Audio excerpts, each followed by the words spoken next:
Tonight, we dig into the numbers, why Virginia is no longer considered by one study as the best state for business. The release of CNBC's top states for business rankings has been a point of contention across Virginia politics.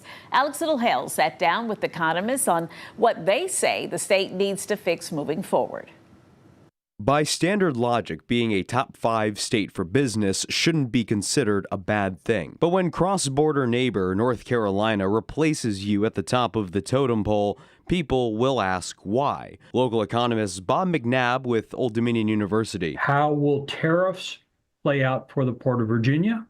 How will federal employment play out across the state? And Peter Shaw retired from Tidewater Community College. Virginia is expected, and nobody is disputing it, to lose about 32,000 jobs this year. Didn't sugarcoat the impact of federal workforce cuts to the state. Although federal workers make up less than 1% of the state's workforce, they say trickle-down effects cannot be ignored. Governor Glenn Youngkin took to social media saying that the CNBC report didn't properly take Virginia's private sector into account and too heavily weighed the impacts of federal firings. Still, Virginia's C+ grade for cost of doing business and cost of living may hamper the state's ability to pivot to a more private sector-friendly state. North Carolina has about 2.2 million more people than Virginia.